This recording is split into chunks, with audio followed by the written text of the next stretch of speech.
Assalamualaikum warahmatullahi wabarakatuh. Saya Wahyu Parmana Putra dari kelompok 14 yang akan menjelaskan tentang materi analisis sistem. Apa itu analisis sistem? Analisis sistem adalah penguraian dari suatu sistem informasi yang utuh ke dalam bagian-bagian komponennya dengan maksud untuk mengidentifikasikan dan mengevaluasi permasalahan-permasalahan, kesempatan-kesempatan, hambatan-hambatan yang terjadi dan kebutuhan-kebutuhan yang diharapkan sehingga dapat diusulkan perbaikannya. Langkah-langkah analisis sistem. 1. Identify, yaitu mengidentifikasi masalah. 2. Understand, yaitu memahami kerja dari sistem yang ada. 3. Analisis, yaitu menganalisis sistem.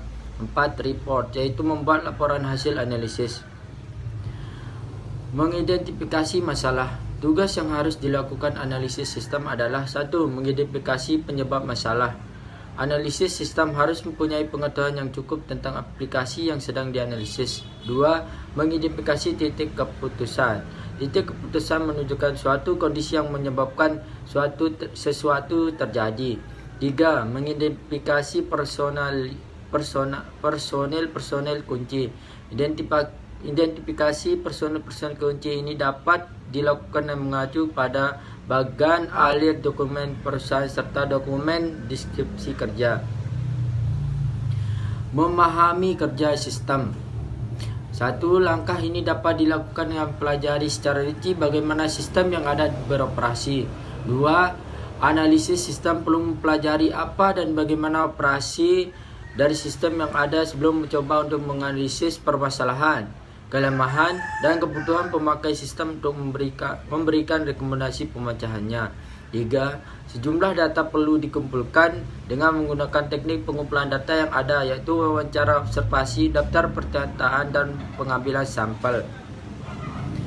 Analisis prosedur dan dokumen. 1. Mempelajari dokumentasi sistem dan organisasi untuk menemukan detail rincian mengenai sistem saat ini dan organisasi yang didukung sistem tersebut. 2. Informasi yang didapatkan dari menganalisis dokumen tentang kebutuhan sistem baru adalah alasan mengapa sistem ini dibangun. 2. Masalah yang ada pada sistem saat ini, peluang untuk memenuhi kebutuhan baru, arahan organisasi yang mempengaruhi kebutuhan sistem informasi, misalnya hubungan dengan pelanggan dan distributor, data dan aturan pengelolaan data.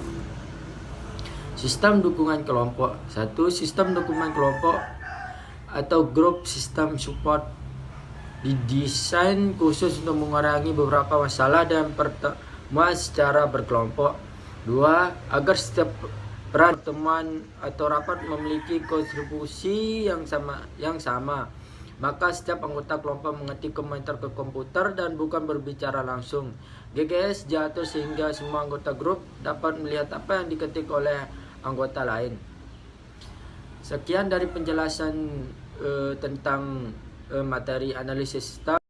Assalamualaikum warahmatullahi wabarakatuh. Kali ini saya akan membahaskan tentang desain sistem. Yang pertama itu ada pengertian.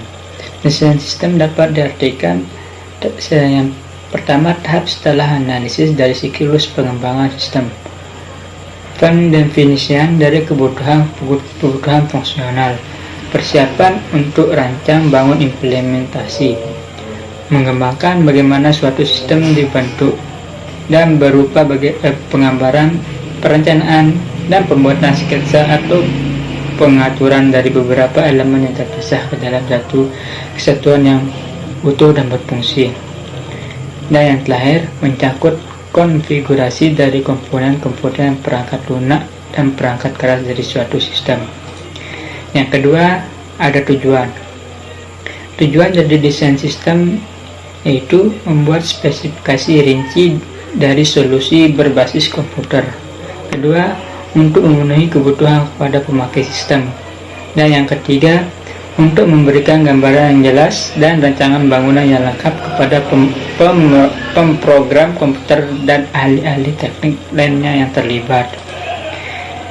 Dalam desain sistem terdapat sasaran desain sistem, yaitu untuk mencapai tujuan desain sistem.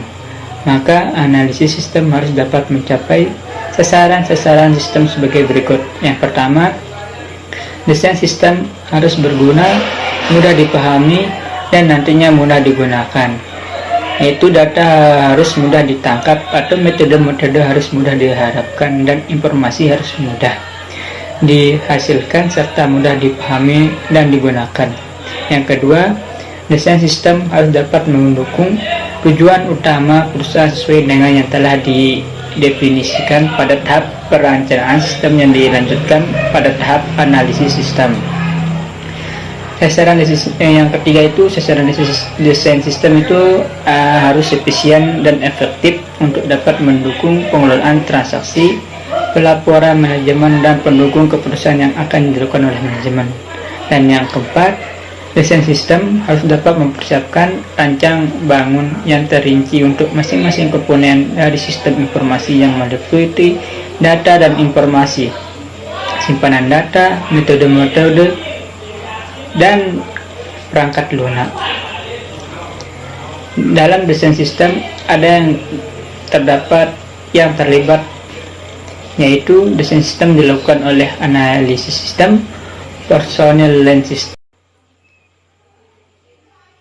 seperti spesialis pengendalian, personel penjamin kualitas, dan spesialis komunikasi dasar.